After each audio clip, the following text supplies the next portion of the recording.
Hello student, আজিৰ এই ভিডিঅ'টোত টপ 10 most important MCQৰ বিষয়ে আলোচনা কৰিম যিবিলাক গ্ৰেড 3 আৰু গ্ৰেড 4 এক্সামৰ কাৰণে বহুত ইম্পৰ্টেন্ট হয় তো আহা আমি ভিডিঅ'টো আৰম্ভ কৰোঁ Question number 1 সূৰ্যৰ আটাইতকৈ ওচৰত থকা গ্ৰহটো হ'ল বুধ শুক্ৰ পৃথিৱী মংগল শুদ্ধ উত্তৰটো হ'ল বুধ Question number 2 সৌৰজগতৰ বৃহত্তম গ্ৰহটো হ'ল পৃথিৱী মংগল শনি বৃহস্পতি শুদ্ধ উত্তৰটো হ'ল বৃহস্পতি Question number 3 দূৰবীক্ষণৰ সহায়েৰে আৱিষ্কাৰ কৰা সৌৰজগতৰ প্ৰথম গ্ৰহটো হ'ল নেপচুন ইউৰেনাছ শনি মংগল শুদ্ধ উত্তৰটো হ'ল ইউৰেনাছ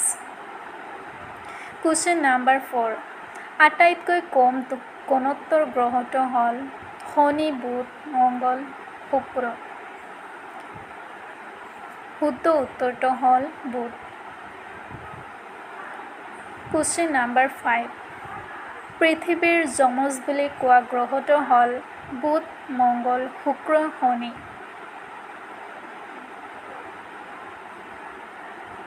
শুদ্ধ উত্তৰটো হ'ল শুক্ৰ Question number 6 সৌৰজগতত অস্থায়ীভাৱে ভুমুকি মৰা উজ্জ্বল বাষ্পপিণ্ডবোৰ হ'ল ধূমকেতু গ্ৰহাণুপুঞ্জ উপগ্ৰহ নক্ষত্ৰ শুদ্ধ উত্তৰটো হ'ল ধূমকেতু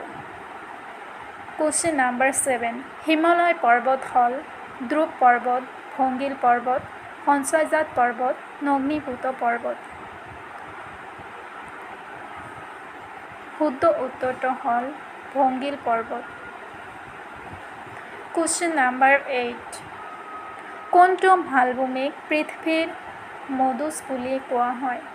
পামিৰ মালভূমি তিব্বত মালভূমি কৰ্ণাটক মালভূমি আৰ্মেনিয়ান মালভূমি শুদ্ধ উত্তৰটো হ'ল পামিৰ মালভূমি Question number 9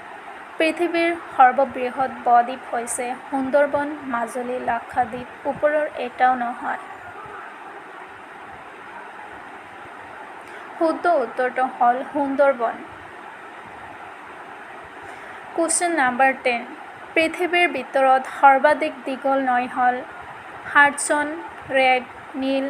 আমাজন